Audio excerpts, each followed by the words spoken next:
مسلمانوں کا سال محرم الحرام سے شروع ہوتا ہے۔ رسول اکرم صلی اللہ علیہ وسلم کو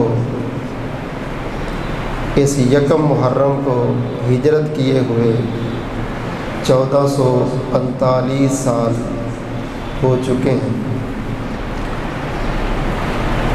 کیونکہ غلبہ اہل باطل کا ہے، اس لیے ہمارے پاس تاریخ بھی ان کی چلتی ہے، کیلنڈر بھی ان کا، اور رسوم و رواج اور لوگ نقالی کے اندر بھی ان جیسے کام کرنا اپنے لیے عزت سمجھتے ہیں۔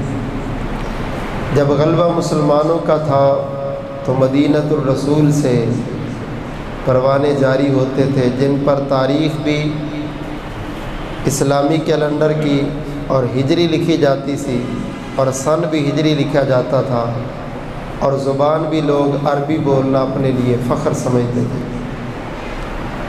محرم الحرام یہ حرمت والے 4 مہینوں میں سے ایک مہینہ ہے۔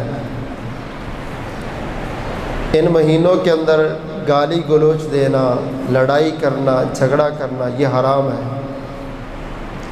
مگر افسوس یہ ہے کہ جیسے ہی یہ مہینہ شروع ہوتا ہے تو جہاں پر گناہوں سے رکنا چاہیے تھا، اس مہینے کے اندر بڑے بڑے گناہ ہوتے ہیں۔ سب سے بڑا گناہ اللہ کی سرزمین پر شرک ہے، جو اس مہینے کی ابتدا میں ہی شروع ہو جاتا ہے۔ غیر اللہ کے نام کی سبیلیں اور غیر اللہ کے نام کے کھانے اور غیر اللہ کے نام کی دیگیں یہ پکنا شروع ہو جاتی ہیں۔ یہ فلاں کی نظر ہے، یہ فلاں کی نیاز ہے۔ تو قرآن و حدیث کے اندر اللہ کے علاوہ کسی اور کے نام کا کھانا پکانا، کسی اور کے نام پہ ذبح کرنا، کسی اور کے نام پہ سبیل لگانا یہ قطعاً جائز نہیں ہے۔ افسوس یہ ہے کہ ماہ محرم جس میں چھوٹے گناہوں سے بچنا چاہیے تھا، اس میں بہت بڑے گناہ ہوتے ہیں۔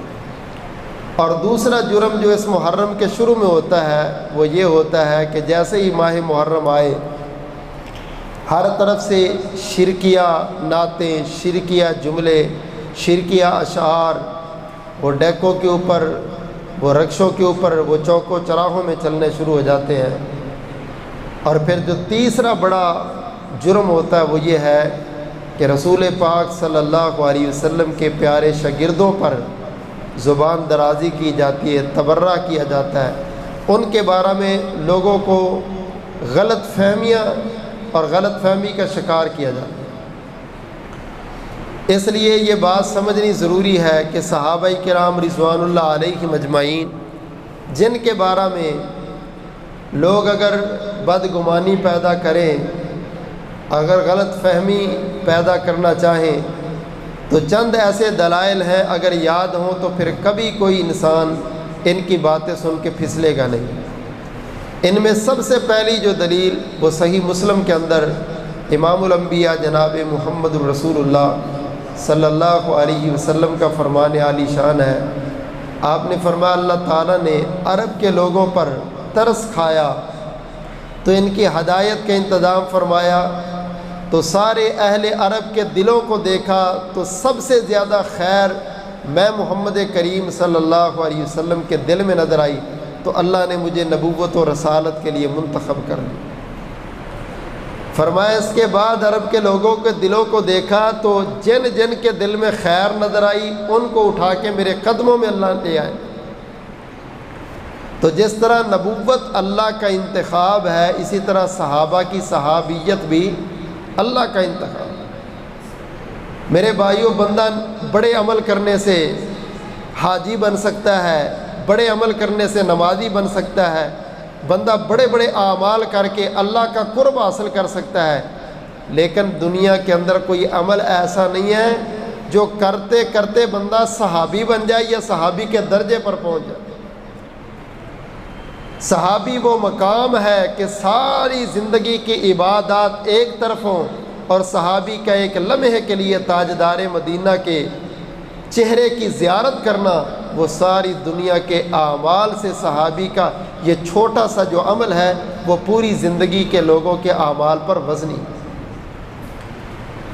نبی رحمت صلی اللہ علیہ وسلم خود فرماتے ہیں کہ میرے کسی صحابی کا تھوڑی دیر کے لیے میدان جہاد میں کھڑا ہونا، ایک مٹھی اللہ کے راستے میں صدقہ کرنا، اگر اللہ تم میں سے کسی بندے کو عمر نوح دے دے اور اس کے اندر آنکھ جھپکنے کے برابر بھی جرم اور غلطی نہ ہو، تو فرمایا تب بھی وہ بندہ میرے کسی صحابی کے، ادنا صحابی کے ایمان تک نہیں پہنچ سکتا، اس لیے کہ صحابہ کا ایک وہ تھوڑا سا وقت جو تاجدار مدینہ کی مجلس میں گزرا ہے، وہ وقت اتنی فضیلت اور برکت والا ہے کہ بندے کی ساری زندگی کی تہجدیں، اشراقیں، نفلی روزے، حج اور عمرے انسان کو صحابی کے اس مقام تک نہیں پہنچے۔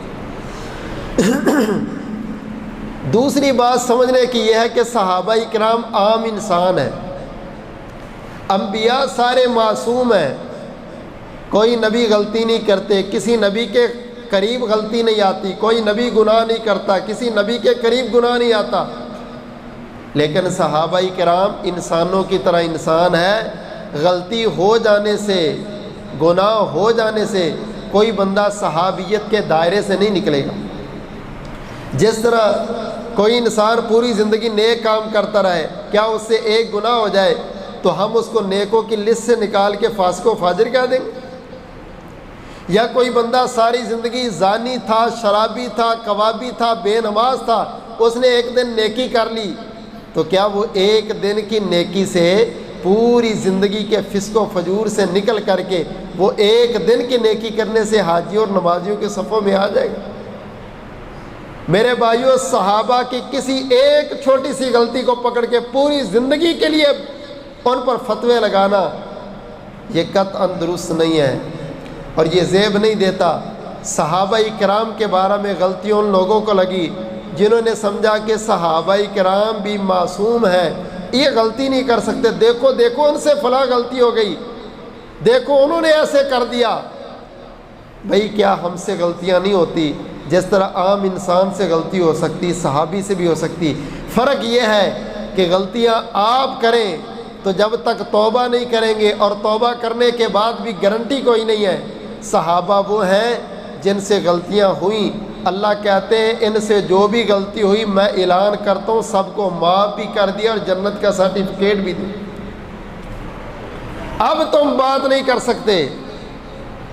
وہ جی دیکھو غزوہ احد میں اللہ کے رسول نے پہاڑی پر کھڑا کیا تھا، وہ 70 صحابہ وہاں سے مال کے لالچ کے لیے نیچے آ گئے اور فتح شکست کے اندر بدل گئی، نبی کے دندان مبارک شہید ہو گئے ان کی وجہ سے۔ کتنا بڑا جرم کیا انہوں نے۔ جو اتنا بڑے جرم کا ذکر کرتے ہیں ان کو یہ کیوں نہیں سمجھ آتی کہ اللہ نے قرآن میں صحابہ کے اس جرم کو بیان کر کے فرمایا ہے وَلَقَدْ عَفَا اللَّهُ عَنْكَ، میرے نبی ان کو بتا دو کہ میں رب نے ان کی یہ ساری غلطی کو خود معاف کر دوں۔ جب اللہ معاف کرنے والا ہے پھر آپ اور میں کون ہو سکتے ہیں ان کا محاسبہ کرنے والے؟ اللہ اکبر کبیرہ۔ میرے محترم بھائیوں، اصل جو خرابی ہوئی وہ یہ ہوئی کہ صحابہ کرام کو سمجھنے کے لیے لوگوں نے تاریخ کا سہارا لیا، قرآن و سنت کا نہیں۔ صحابہ کرام عام انسان نہیں ہیں جن کو سمجھنے کے لیے تاریخ کا سہارا لیا جائے۔ صحابہ نبی اور امت کے درمیان وسیلہ ہیں، واسطہ ہیں۔ صحابہ نبی سے ہم تک نماز کو، قرآن کو، روزے کو، حج کو، ہر چیز ہم تک پہنچانے کے لیے پیغمبر سے صحابہ درمیان میں واسطہ ہے۔ کوئی چیز ہم نے ڈائریکٹ پیغمبر سے نہیں لی۔ نماز کا طریقہ نبی سے صحابہ نے دیا، روزے کا طریقہ صحابہ سے، صحابہ بیان کرتے پیغمبر یہ کام ایسے کرتے تھے، یہ کام ایسے کرتے تھے۔ اس لیے صحابہ کی زندگیاں دین ہے، اور دین کو سمجھنے کے لیے دلائل قرآن و سنت سے ہوتے ہیں، تاریخی روایات سے۔ رسول پاک صلی اللہ علیہ وسلم سے ہر چیز امت کو پہنچانے والی یہ شخصیات ہیں۔ اگر یہی غلط ہے تو پھر مجھے بتاؤ تمہارا کلمہ کیسے ٹھیک ہے؟ اگر یہ غلط ہے تو قرآن کیسے ٹھیک ہے؟ اگر یہ غلط ہے تو نماز کیسے ٹھیک ہے؟ اگر یہ غلط ہے تو حج کیسے ٹھیک ہے؟ کیونکہ پیغمبر سے نماز کو، قرآن کو، روزے کو، حج کو، زکوٰۃ کو، ہر چیز کو ہم تک بیان صحابہ نے کیا ہے۔ ڈائریکٹ کوئی چیز کسی امتی نے جا کر کے نبی سے نہ سیکھی ہے، نہ پوچھی ہے، نہ سمجھی ہے، سب کچھ صحابہ نے بیان کیا، ہم نے تسلیم کر لیا ہے۔ اگر ان کو غلط مانو گے تو سارے کا سارا دین ہی غلط ہو جائے۔ اللہ اکبر کبیرہ۔ اور دیکھیں یہ کون سی شخصیات ہے؟ امام الانبیاء جناب محمد الرسول اللہ صلی اللہ علیہ وسلم نے فرمایا، لوگوں قیامت والا دن ہوگا، اللہ اہل جنت کو جنتی کا سرٹیفکیٹ دیں گے، اور اہل جنت کو اللہ جنت کے اندر بٹھا کے پوچھیں گے، او جنتیوں میں نے تمہیں کھانے کو بھی دے دیا، پینے کو بھی دے دیا، رہنے کو بھی دے دیا، سارے غم دور کر دے، ساری خوشیاں دے دی، میرے جنتی شہزادیوں مجھے یہ بتاؤ کہ میں رب پر راضی ہو کہ نہیں؟ پھر اللہ تعالیٰ ان کو اپنا دیدار کروائیں گے تو سارے جنتی کہیں گے یا اللہ ہم آپ پر راضی ہیں، ہم آپ پر راضی ہیں۔ اللہ مسکرا کے فرمائیں گے جنتیوں میں تمہیں سب سے بڑی آج ایک نعمت دینے لگا ہوں جو جنت سے بھی بڑی ہے، یا اللہ وہ کون سی نعمت ہے؟ اللہ فرمائیں گے تم تو مجھ پر راضی ہو، میں تمہیں یہ نعمت دیتا ہوں کہ آج کے بعد میں بھی تم سے راضی ہوں، کبھی ناراض نہیں ہوں۔ جو جنت میں جا کے آپ کو اور مجھے نعمت ملے گی، اور نبی کے صحابہ وہ ہیں جن کو مدینہ کی گلیوں میں چلتے ہوئے اللہ نے یہ ضمانت اور گارنٹی دے دی، یہ نبی کے قدموں میں بیٹھے، یہ اپنے گھروں میں بیٹھے، یہ اپنے گھروں سے نکلے، یہ مسجد میں آئے، یہ بازاروں میں آئے، خالق کائنات نے فرمایا رضی اللہ عنہم ورضوا عنہ، میرے پیغمبر اپنے صحابہ سے کہہ دو میں ان سب پر راضی، یہ سارے مجھ پر راضی، ان کی زندگیاں مجھے اتنی پسند آئی، ان کے معاملات مجھے اتنے پسند آئے، صبح اور شام میں اتنی پسند آئی، نمازیں اور روزے اتنے پسند آئے۔ خالق کائنات نے سارے صحابہ کو رضا کا سرٹیفکیٹ دیا، یہیں پر بس نہیں، فرمایا الصابرین والصادقین والقانتین والمنفقین والمستغفرین بالاسحار۔ اللہ ذوالجلال نے فرمایا لوگوں میرے پیغمبر کے صحابہ سچ بولنے والے، صبر کرنے والے، خرچ کرنے والے، نمازیں پڑھنے والے، تہجد پڑھنے والے، سحری کے وقت اللہ ذوالجلال کے سامنے استغفار اور معافیاں مانگنے والے، کون میرے نبی کے صحابہ؟ غور کرنا ذرا، خالق کائنات نے فرمایا کنتم خیر امت، کنتم خیر امت، تم بہترین امت ہو، تم بہترین امت ہو۔ آسمان سے جب جبریل قرآن لے کے آئے اللہ ذوالجلال فرما رہے تھے جبریل جاؤ نبی کو فرماؤ کنتم خیر امہ، ان لوگوں کو بتا دیں یہ بہترین امت ہے۔ کون بہترین امت ہے؟ سامنے ابو بکر بیٹھے ہیں، سامنے عمر بیٹھے ہیں، عثمان و علی بیٹھے ہیں، طلحہ زبیر بیٹھے ہیں، سعد و سعید بیٹھے ہیں۔ اللہ پاک کی قسم ہے قرآن مجید کی اس آیت کے سب سے پہلے مصداق نبی کے صحابہ جن کو اللہ فرماتے کنتم خیر امہ، تم ساری امتوں میں بہترین ہو، ساری جماعتوں میں بہترین ہو، سارے انسانوں میں بہترین ہو۔ اللہ اکبر کبیرہ۔ کہیں فرمایا محمد الرسول اللہ والذین معہ اشداء علی الکفار رحماء بینہم۔ خالق کائنات نے فرمایا محمد اللہ ذوالجلال کے رسول ہیں، والذین معہ نبی جو آپ کے ساتھی ہیں، نبی جو آپ کے پاس بیٹھنے والے ہیں، جو آپ کے صحابہ ہیں۔ اللہ پاک نے ان کی تعریفیں تورات میں بیان کی، انجیل میں بیان کی، قرآن میں بیان کی، پہلی کتابوں میں بیان کی۔ اللہ فرماتے یہ مجھے اتنے پسند ہیں، میں نے انبیاء پر آنے والی ساری پہلی کتابوں میں نبی کے صحابہ کی تعریفیں کی، نبی کے صحابہ کی عظمت کو بیان کی۔ اللہ اکبر کبیرہ۔ کائنات والوں کون صحابہ کرام، غور کرنا ذرا۔ خالق کائنات نے فرمایا محمد رسول اللہ والذین معہ اشداء علی الکفار رحماء بینہم تراہم رکعا سجدا یبتغون فضلا من اللہ ورضوانا۔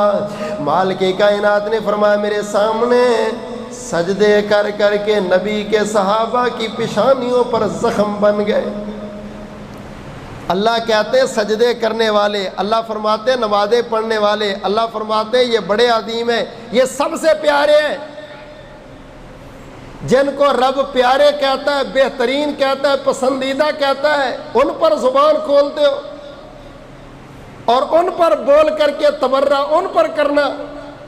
مجھے بتاؤ جو رب کی پسند کو اپنی پسند نہ سمجھے، بھلا وہ انسان اللہ کے نزدیک کیسا ہوگا، اس کا مقام کیسا ہو سکتا ہے؟ میرے بھائیو یہ وہ شخصیات ہیں جن کی تعریف پر اللہ کا قرآن بھرا پڑا ہے۔ کوئی سپارہ ایسا نہیں ہے، کوئی صورت ایسی نہیں ہے جس کے اندر اشارتاً یا دلالتاً اللہ تعالیٰ نے پیغمبر کی اور پیغمبر کے صحابہ کی عظمت کو بیان نہ کیا۔ اچھا بہترین کامیاب استاد وہ ہوتا ہے جس کے شاگرد بہترین ہو۔ اگر نبی کے سارے صحابہ ہی فیل ہو گئے تو نبی کی عظمت کیا ہے؟ اگر یہ کہا جائے کہ سارے مرتد ہو گئے تھے، سارے چھوڑ گئے تھے، پھر پیغمبر نے کیا دین ان کو سمجھایا وقتی طور پہ؟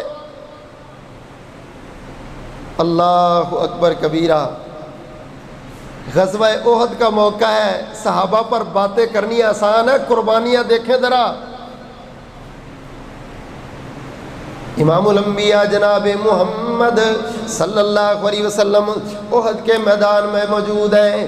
میرے پیغمبر کے ارد گرد مشرکین نے گھیراؤ کر لیا، کبھی ادھر سے تیر آ رہا ہے، کبھی ادھر سے تیر آ رہا ہے۔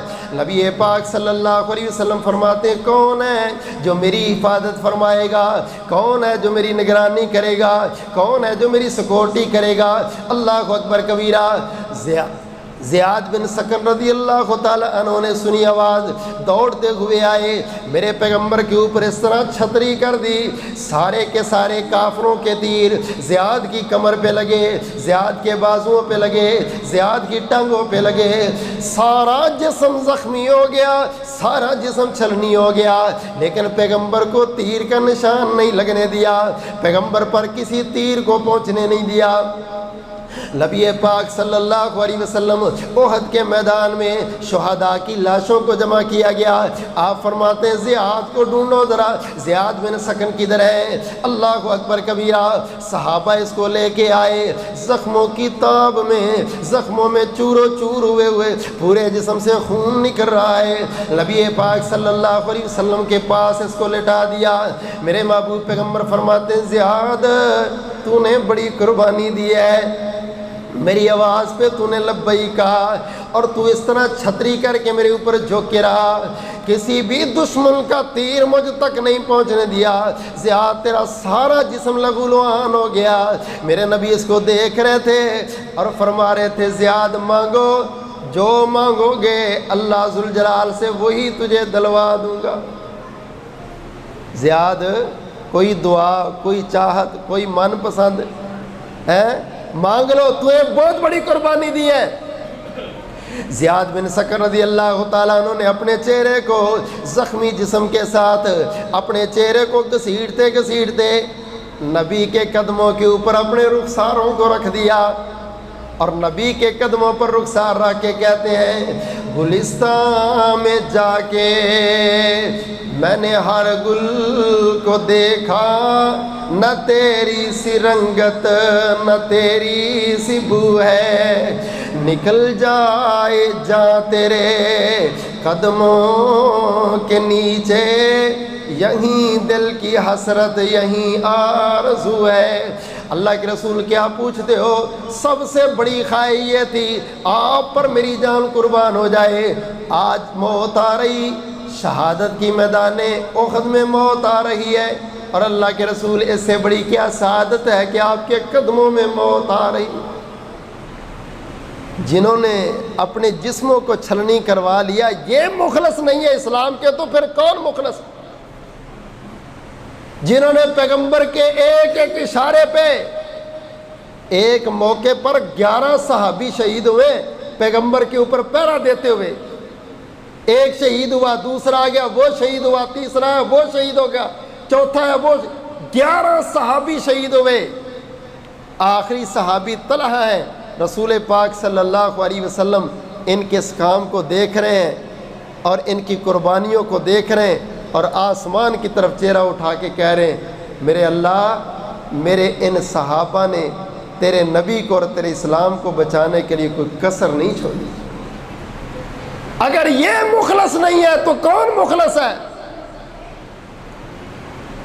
اگر ان کا ایمان اچھا نہیں ہے تو میرے بھائیوں کن کا ایمان اچھا ہے؟ صحابہ کہتے ہیں لمبا سفر تھا میدان جہاد کا، رسول پاک صلی اللہ علیہ وسلم کے ساتھ تھے ہم، اللہ اکبر کبیرہ، تھوڑی تھوڑی کھجوریں ہیں، میرے نبی نے کھانے کے لیے دے دی، وہ کھجوریں ختم ہو گئی۔ اس کے بعد اللہ کے پاک نبی صلی اللہ علیہ وسلم نے 3 کھجوریں ہمیں دی، ایک دن میں بس 3 ہی کھجوریں ملتی تھی، اور 4 ٹائم کھانے والوں، جہاد کے میدان میں نبی کے صحابہ کو پورے دن میں 3 کھجوریں ملی ہیں۔ انہوں نے 3 کھجوریں کھائی، اسلام کو بچایا، مگر شکوہ نہیں کیا۔ صحابہ کہتے ہیں پھر وہ وقت بھی آ گیا، کھجوریں بھی ختم ہو گئی، ہم گٹھلیوں کو منہ میں لے کے چوستے ہی رہتے تھے، پھر گٹھلیاں بھی ہم نے پھینک دی، گھاس کھا کے نبی کے ساتھ جہاد کے میدان میں کھڑے تھے۔ مجھے بتاؤ، جنہوں نے گھاس کھا کے قربانیاں دی، اللہ کی قسم اگر یہ مخلص نہیں تو دین کا اور کون مخلص ہو سکتا ہے؟ اس قدر عظیم لوگ گھاس کھا کے پیغمبر کے ساتھ میدان جہاد میں کھڑے ہیں۔ دعا کرو اللہ قیامت والے دن نبی کے صحابہ کا ساتھ نصیب فرما، اللہ ہماری نسلوں کے اندر صحابہ کی محبت کو پیدا فرما دے۔ واللہ جو صحابی سے نفرت کرتا ہے نا، یقین مانو اس انسان کی برائی کے لیے اتنا ہی کافی ہے۔ وہ چلتا پھرتا دنیا میں، آپ نے اگر دوزخی دیکھنا ہے تو کسی صحابی کو برا کہنے والا دیکھ لو، اس لیے کہ اللہ کو قطعاً یہ پسند نہیں ہے کہ اللہ کی خاطر اتنی خدمتیں کرنے والے، اتنی قربانیاں دینے والے، اور ان پر کوئی بولے۔ امام الانبیاء جناب محمد صلی اللہ علیہ وسلم کے صحابہ کون ہیں؟ ذرا غور کرنا، سوچو یہ کتنی پاک باز ہستیاں ہیں۔ ایسے ہی کسی پر بات کرنا، ایسے ہی جملہ کہہ دینا۔ رسول پاک صلی اللہ علیہ وسلم کا ہاتھ ہے صلح حدیبیہ کے اندر، اوپر صحابہ کے ہاتھ ہے، سارے صحابہ نے بیعت کی جہاد پر۔ اللہ تعالیٰ نے ان کی بیعت کو بیان کرتے ہوئے یہ نہیں کہا کہ صحابہ نے نبی کے ہاتھ پر جہاد پر بیعت کی، صحابہ بڑے عظیم ہیں۔ فرمایا ان الذین یبایعونک انما یبایعون اللہ ید اللہ فوق ایدیہم۔ اے میرے محبوب پیغمبر، جب آپ کے صحابہ آپ کے ہاتھ پہ ہاتھ رکھ رہے تھے، نبی آپ کا ہاتھ تھا، نیچے آپ کا ہاتھ تھا، اوپر صحابہ کے ہاتھ تھے۔ جب سارے صحابہ نے اوپر ہاتھ رکھ دیے تو اللہ فرماتے میرے نبی رک جاؤ، ذرا رک جاؤ، ان کے اوپر دل کرتا ہے میں اللہ بھی اپنا ہاتھ رکھوں۔ ید اللہ فوق ایدیہم، اللہ فرماتے میں نے بھی صحابہ کے ہاتھوں پر ہاتھ رکھ دیا، میرا ہاتھ صحابہ پر ہے، نیچے نبی کا ہاتھ ہے، اوپر رب کا ہاتھ ہے، درمیان میں صحابہ کے ہاتھ ہیں۔ اللہ فرماتے یہ بیعت تو کی صحابہ نے، مگر سنو یہ بیعت نبی کی نہیں کی۔ ان الذین یبایعونک انما یبایعون اللہ، حقیقت میں تو انہوں نے میں رب کے ہاتھ پر بیعت کی۔ صحابہ پر رب کا ہاتھ ہے، جس پر رب کا ہاتھ ہو اس کا کچھ بگڑ سکتا؟ اس کا کون بگاڑے گا؟ اپنے آپ کو ہی تباہ کرنا ہے، اپنا ہی نقصان کرنا ہے، اپنی نسلیں برباد کرنی۔ خالق کائنات نے فرمایا ان الذین یبایعونک انما یبایعون اللہ ید اللہ فوق ایدیہم۔ اے میرے نبی اپنے ہاتھ پر صحابہ کے ہاتھ کو دیکھا اپنے نبی، ان کو بتاؤ صحابہ جس بات پر تم نے بیعت کی میں رب نے بھی اسی بات پر بیعت کی، تمہارے ہاتھ پر میں نے بھی ہاتھ رکھ دیا۔ اللہ اکبر کبیرہ۔ میدان بدر میں صحابہ کرام نے بڑی قربانیاں دی، بڑی قربانیاں دی۔ اللہ اکبر کبیرہ۔ کافروں کے 70 مار بھی دیے، 70 قیدی بھی کر لیے۔ آپس میں صحابہ کرام بیٹھے ہوئے ہیں، کوئی کہنے لگا آج میں نے کافر زیادہ مارے، دوسرا کہتا میں نے زیادہ مارے، تیسرا کہتا میں نے زیادہ مارے۔ آپس میں صحابہ کرام میدان بدر کے نقشے کو بیان کر رہے تھے۔ اللہ ذوالجلال نے جبریل کو بھیجا، جبریل ان کو کہو جو کام تم نے اپنا اپنا بیان کیا بیان کر دیا، میں اللہ کی پسند ہے جب صحابہ اپنے کام کو بیان کریں تو میں رب بھی نبی کے پاس اپنے کام کو بیان کرنا چاہتا ہوں۔ میرا دل کرتا ہے میں بھی بتاؤں بدر میں نے کیا کیا۔ یا اللہ آپ نے ہی سب کچھ کیا۔ اللہ فرماتے فلم تقتلوہم ولکن اللہ قتلہم۔ میرے نبی ان صحابہ کو بتاؤ تم نے کافر کوئی نہیں مارے، سارے کافر میں رب نہیں مارے ہیں۔ تلوار صحابہ کی تھی، طاقت اللہ کی تھی، ہاتھ صحابہ کا تھا، طاقت اللہ کی تھی، جذبہ صحابہ کا تھا، ہمت اللہ کی تھی۔ اللہ ذوالجلال کو یہ اتنا پسند ہے، رب ان کی لڑائی کو اپنی لڑائی قرار دیتا ہے، اللہ ان کی بیعت کو اپنی بیعت قرار دیتا ہے، اللہ ان کے ایمان کو معیار ایمان قرار دیتا ہے۔ کون صحابہ؟ غور کرنا ذرا۔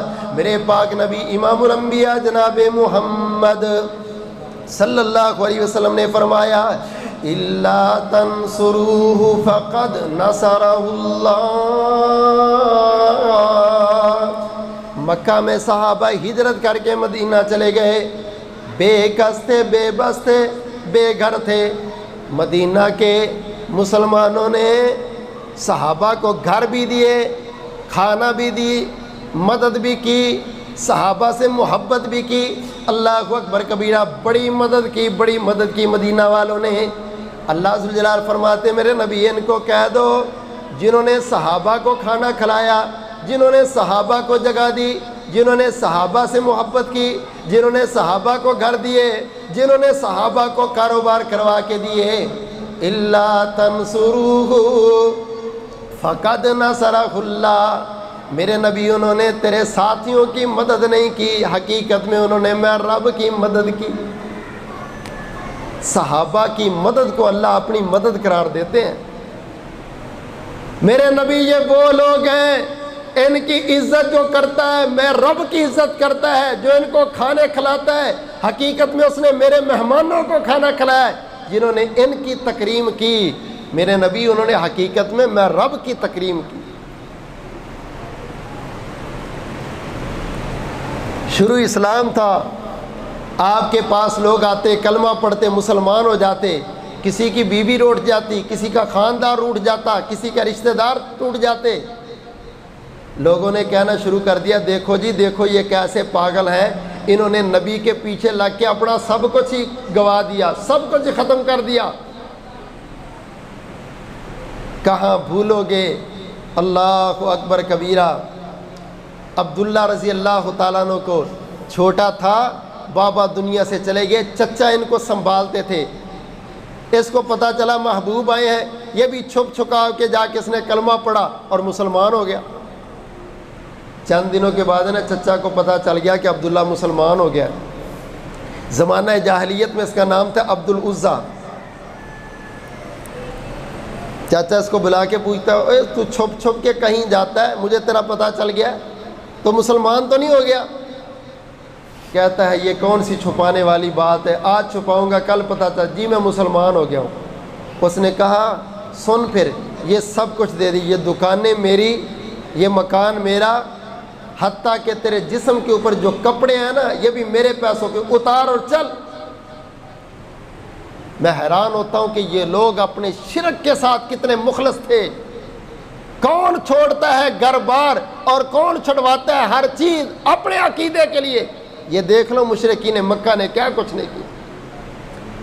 ننگا جسم ہے، امی کے دروازے پہ آ گیا، دروازہ بجایا، والدہ نے پوچھا کون ہے؟ کہا امی آپ کا بیٹا ہوں۔ کہا رات کے اتنے اندھیرے میں کہاں آ گئے تم، خیریت تو ہے؟ کہا جی۔ دروازہ کھولنے لگی، امی رک جاؤ میں ننگا ہوں، پہلے کوئی چادر دو۔ کہتی اچھا پھر کوئی مسئلہ ہے، تیرے چاچو نے کبھی تجھے گھر سے نہیں نکالا، وہ تو بڑی محبت کرنے والا، مجھے بتا تو نے کیا کیا ہے؟ کہتے ہیں اماں جان کچھ نہیں کیا، صرف ایک کلمہ پڑھ کے مسلمان ہی ہوا۔ ایسا سخت دل ماں کا تھا کہ اس نے گھر سے ایک ٹاٹ پھینک دیا، کہا پھر میرے گھر میں بھی جگہ نہیں، یہ ٹاٹ لے جا اپنے جسم پر لپیٹ لے اور جا چلا جا جہاں جا۔ جناب عبداللہ رضی اللہ تعالیٰ عنہ رات کے اندھیروں میں چلتے چلتے مدینہ میں پہنچے، مسجد نبوی میں پہنچے۔ کہتے ہیں رات کا وقت تھا، سردی کی وجہ سے میرے جسم کے اوپر نشان پڑ گئے اور چلنے کی وجہ سے میرے ناخنوں سے خون آنا شروع ہو گیا، پاؤں کے ناخنوں سے خون آ رہا ہے۔ اسی طرح میں جا کے مسجد نبوی میں لیٹ گیا، کرا رہا ہوں، رو رہا ہوں، اور میرے رونے کی آواز نبی پاک صلی اللہ علیہ وسلم نے تہجد ٹائم آ کر کے سنی۔ اللہ کے محبوب پیغمبر نے میرے رونے کو سنا اور سن کے فرماتے کون ہے جو مسجد نبوی میں رو رہا ہے؟ میں نے کہا میں ہوں عبدالعزیٰ۔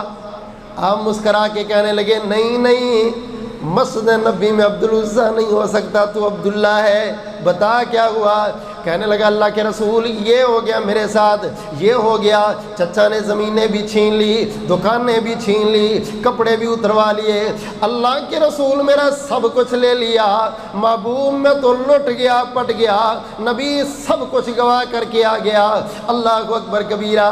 نبی پاک صلی اللہ علیہ وسلم اس کے غموں کو سن رہے تھے، دکھوں کو سن رہے تھے، ان مکہ والوں کے ظلم کو سن کے نبی کی آنکھوں میں آنسو تھے، اور ساتھ حوصلہ دے کے فرمایا عبداللہ بیٹا اسلام بچ گیا تو تیرا سب کچھ ہی بچ گیا ہے، لٹا تو وہ گیا جس بندے کا اسلام لٹ گیا۔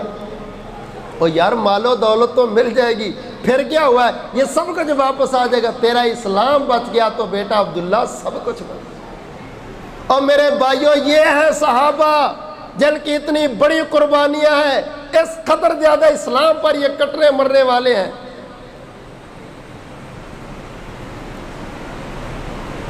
ایسے ہی نہیں، جب منافقین نے کہا دیکھو دیکھو یہ کیسے بے وقوف ہیں، یہ کیسے پاگل ہیں، انہوں نے نبی کی خاطر گھر بار علاقے دکانیں ہر چیز چھوڑ دی، یہ کیسے ہیں؟ آسمان سے رب نے جواب دیا تھا، جب صحابہ کو گالی دی تھی نا منافقین نے، تو جواب رب نے دیا تھا الا انہم ہم السفہاء۔ میرے نبی بے وقوف صحابہ نہیں ہیں، جو صحابہ کو بے وقوف کہتے میں رب کہتا ہوں وہ بے وقوف۔ کیا عظمت ہے، کسی کو دنیا میں کوئی گالی دے تو جواب ابو دے، جواب امی دے، جواب بھائی دے، جواب چاچو دے، جواب ماموں دے۔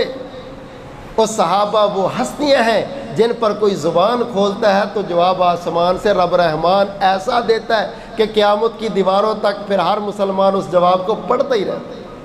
الا انہم ہم السفہاء، وہی بے وقوف ہیں، وہی انہوں نے ایک دفعہ کہا تھا صحابہ کو بے وقوف، اللہ نے قیامت کی دیواروں تک ہر مسلمان کی زبان سے ان کو بے وقوف کر رہا ہے۔ اللہ کو اتنے پسند ہے صحابہ۔ امام الانبیاء جناب محمد صلی اللہ علیہ وسلم کو خالق کائنات نے فرمایا یا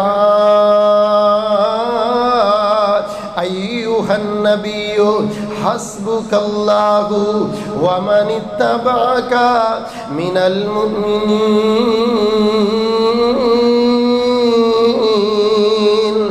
اے میرے نبی آپ کو اللہ ہی کافی ہے۔ یا اللہ صرف مجھے؟ فرمایا نہیں نہیں، وَمَنِ اتَّبَعَكَ، محبوب آپ کے سارے صحابہ کو بھی اللہ ایسے ہی کافی ہے جیسے آپ کو کافی ہے۔ اللہ آپ کے صحابہ کو بھی ایسے ہی کافی ہے جیسے آپ کو کافی ہے۔ اسلام کی عظمت کے